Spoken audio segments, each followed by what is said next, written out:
Our last race was our annual event at the Charlotte Motor Speedway on the quarter mile. That's the event last year that I won the race and the championship in the same night. So, like I said in one of my other videos, I was really looking forward to going to this race. I guess one of the things about this race that makes it so special is all of your Cup guys are there and the Nationwide guys are there. So the who's who in racing is always there to watch it. And from what I understand from talking to a lot of Cup guys or guys that are involved in the Cup side of the racing is that a lot of those guys stay after their qualifying's over with to watch the modified race because it's such a good show. But we got there. We were about 5th or 6th in practice, maybe 4th in the second practice. I think we had a really good race car, but it was hard for us to put up a really fast number, which usually that doesn't matter. Like when we're going to Caraway or Tri-County or somewhere like that, we don't really concern ourselves so much with qualifying or putting up that big number because we want to make sure we race good. Somewhere like Charlotte, we actually start the way we qualify, where last year we used to draw. So somewhere like Charlotte, where you want to qualify up front to make sure you get the track position, is very critical. After qualifying, we were 4th, which is I think where we practiced at. So that was kind of what we expected. We were hoping to go a little faster, but who doesn't want to go a little faster? As the race got started, I think I fell in line in 5th. I wasn't really pushing the car very hard. I was just trying to maybe keep the leaders in sight. With Charlotte being a flat quarter-mile racetrack, and even though we race at Bowman Gray every Saturday night, and it's a flat quarter-mile, Charlotte seems to be a little bit tighter, just the way the layout is, and it's kind of tough from the transition from the racetrack of the corners, where you go up onto the big track, and also where you go from the corner off of turn 2 onto the back straightaway is the Cup side pit road, so it's concrete. So the transition there is a little bit tough, and it makes it a little bit harder to pass. Being 5th, we knew we would restart on the inside on the restart, and we were going to try to take advantage of that. As the race got going on, I think we were I guess 4th, and I put a move on the 11 car to get 3rd, and we had a caution. As the race got going, it was one of those deals where I took off in high gear on one of the restarts. Well, let me back up. I took off in low gear 3 restarts from the end, and when I did, it spun all the way down the straightaway. So as a driver, you try to play it out in your mind, which is the best way to do it. If you take off in low gear, you can get an earlier jump, but you may spin when you shift gears. On the flip side of that, if you take off in high gear, you may not get quite the jump on the initial acceleration, but as you get down the track, you can gain that back because you won't spin because you don't have to shift. So 3 restarts from the end, I think we were 4th, and I didn't take off in high gear, and I took off in low gear, and it spun all the way down the straightaway, which really hurt me. The next restart, I took off in high gear, and I guess it was probably one of the best restarts I'd had in the entire race. The car didn't spin, I got a good jump, I kept closed up tight on the guy in front of me. So, saying that, what I'm leading into is the very last restart of the race.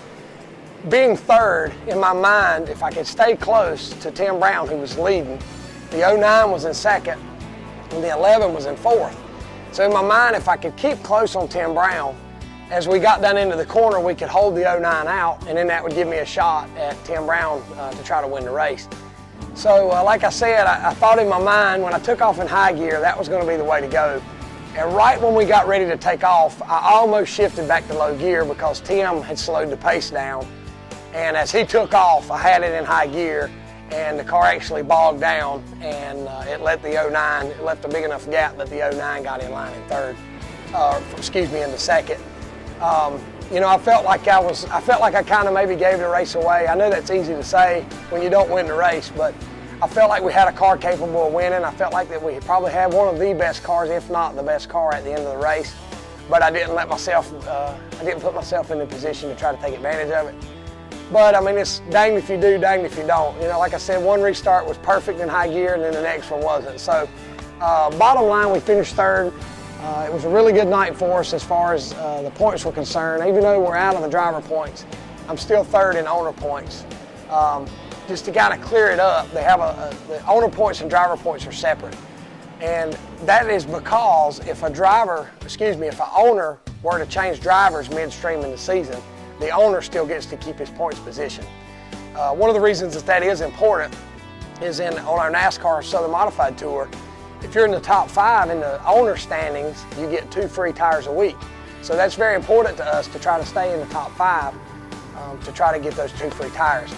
By putting Lee Jeffries in the car, he finished 8th and 9th those 2 weeks, and it kept us up in the points. So I guess one way to look at that is if the 2 races that Lee ran for me, if I had finished at least 8th and 9th, I'd be 3rd in the standings right now instead of 9th. But you know, everything happens for a reason. So that's in the past, and what we're looking for now is trying to get victories. But we put a real good string together of top 5 finishes, and like I've been saying before, if we can keep putting those top 5s together, we're eventually going to get a win. So, you know, I'm not satisfied with our performance at Charlotte, but I am happy about it. Got to see a lot of the Roush Yates guys, got to run into a lot of the Cup and Nationwide guys that we get to talk to and mingle with sometimes. Phil Kurz from Welland was there. Maybe we'll get a shot of it on our video this week. The hoodie that Welland gave us, that Phil Kurz gave us, when I say us, I mean all of the Welland Southern Modified drivers, is pretty sweet. Can't wait to sport it when the weather gets a little bit cooler. But all in all, it was a pretty good weekend. Also this weekend, we were at Caraway Speedway again. Before we went to Caraway to race this weekend, we did a test last Monday, trying to prepare ourselves for the last tour race that we're going to have there for our Southern Modified Tour. We spent several hours there trying to get the car dialed in. We've made some wholesale changes on our car, and with some help from our friend Roy Trantham, we're trying to get the car dialed in. He is a multi-winner back in the early days of racing. So we're trying to use some of his input to try to get dialed in. What we've been trying to do is, like I've said before a million times, we're trying to get the car to run fast at the end of the race. It's obvious that we can run fast at the beginning of the race, but you know, you don't get a trophy for running fast at the beginning. So we spent several hours at Caraway trying to get the car dialed in. The thing that we've been fighting for, I guess, the last 4 or 5 years is that we were too loose. The car is just way too free. It's wanting to spin the tires and wanting to slide the back end as the tires get wore out. Basically, all day in our test, the car was way too tight, which means that when you go in the corner and you turn the wheel, the front end wants to slide up and the car doesn't want to turn through the center of the corner. Or either when you get to the gas and you press the gas pedal, the car wants to push the front end towards the wall. So we've gone from one extreme to the other. Saying that, we had what they called another Madhouse Scramble at Caraway this weekend on our 10-inch Bowman Gray tires. We kind of took some of that information and kind of ran it over into the race we had there on Sunday. Even though the tires aren't the same and some of the setup changes aren't quite the same, we used that kind of as a test race, I guess you could say, to try to get the car perfected. It seems like that, of course, you're going to find this when you get your car closer to being to where you want it. Some of the changes that you make on your car, a little change can make a big difference. If you got a car that's not working very good, a big change makes a little difference. So at least we're really close to where we need to be now. Saying that, we went to Caraway and we qualified on Saturday. Like I said, we were on the 10-inch Bowman Gray tires. We had twin 50s. When I qualified on the pole at a 15.79. Jason was second with a 16 flat. We were really close to breaking the track record. I think it's a 15.77 or 78. So even though we were really fast and had a really good performance qualifying, I don't want to sound greedy, but I did want to get that track record. But anyway, we started the race. They had the Madhouse cone rules. They were similar to what we do at Bowman Gray, but not exactly. And what I mean by that is it's the same rules as far as you can pull to the outside. The guy that gets to choose which lane he wants to go in. The only difference is if you bring out the caution or if you make a pit stop, you're not eligible to pull to the outside. And as I explain a little bit more, you're going to find out why that's important. We got going. Jason actually lost a position to the 17 car to Brian King as we got racing. And it was me, Brian King, and then Jason. We raced and I led the first 46 laps. As we got down to, like I said, 46 laps into the race, we had a caution. The 17 car went to the outside for the double file restart. As we come through 3 and 4, we're about even coming down the straightaway. As we get to the back stretch, we're still about even. As we get to turn 3, I tried not to run into the corner too hard because I knew I could get a better bite off the bottom, that he was going to be able to get off the outside. And when I did that, it allowed him to get up, edge up in front of me just a little bit. Right as we got to the center of the corner, he kind of started to pinch down and close my lane off as I was getting ready to accelerate, and I got into his left rear and it turned him around. I had to basically stop, or almost stop, and try to make it around him. At the end, while all this was going on, Danny Bond and the number 659 went by both of us on the outside. As we continued our progress away from the spin, Danny Bond was first and I was second, and I think Jason was third. As we're riding around under caution, I realized that my left front is almost flat. So I really believe that had my left front not gone flat, and I could have stayed in second position, and I'd have had a real shot to win the race. But of course that didn't happen. And you know, like we say, everything happens for a reason. I really thought we were going to get our first win in at Caraway in a long time in that first race, but I had to come in and pit. We changed left fronts, and in those 4 laps, the reason I said it was important about not being able to pull out is because I pit, I had to start on the inside behind all the lap cars, dead last. So in those 4 laps, I worked my way back to 4th and finished 4th in the first race. Danny Bond won, Jason was second, Brian King was third. Congratulations to Danny. You know, he's a pretty good wheel man, and him and his dad both, the whole group of guys that they have are really good people, really nice, really fun to hang out with. But the winner, which was Danny, he drew the 6th peel, the number 6 peel, similar to what they do at Bowman Gray. So what that meant is the 6th place finisher was going to start on the pole for that second race. In the first race, even though our car was really good, we made some adjustments to the car. Maybe not to make the car good in our minds as much to test out, to see how it was going to react to the changes. So the guy that was supposed to start on the pole elected to drop to the rear of the field, so that moved the inside lineup and put me on the pole. The start of the race, me and Jason both, Jason started third. We were able to get out front, and long story short, me and Jason finished first and second in the second race, and I led off 50 laps and got my first win at Caraway in a long, long time. Even though it wasn't a tour race, and even though it wasn't the field that we expected, in our minds, I told Scott, I said, you know, if we could have stopped the race halfway through the race and made adjustments to the car, there's nothing that I would have changed on it. So that's a positive thing going into our last tour race at Caraway. So got our first win, finished 4th in the other one. Jason finished 2nd in both races, so maybe this is going to give us the momentum we need going into Caraway's last race for the tour.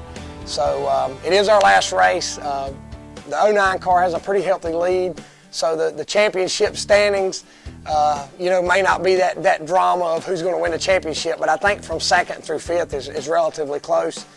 And you know, that last race of the year, a lot of fireworks usually fly. So come out and see us at Caraway for our last tour race, and hopefully we have a good wrap up to the season.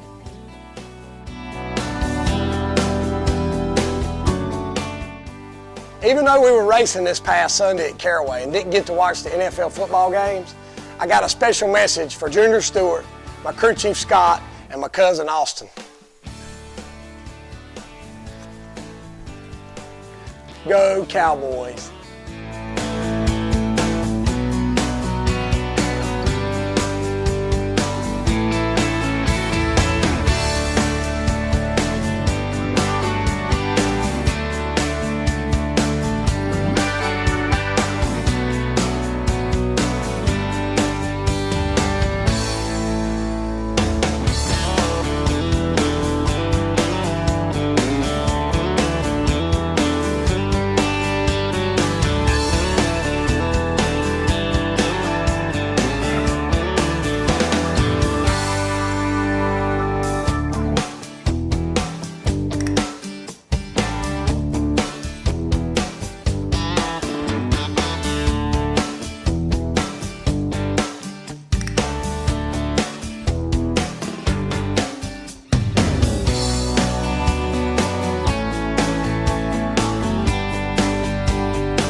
past race, we were at Charlotte Motor Speedway on the quarter mile. It's our annual race. No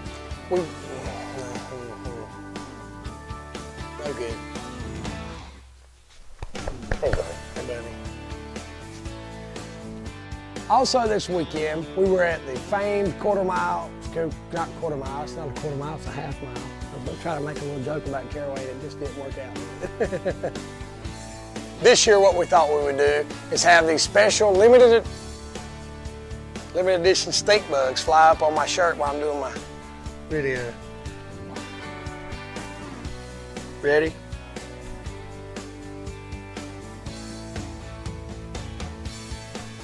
No, no Steven.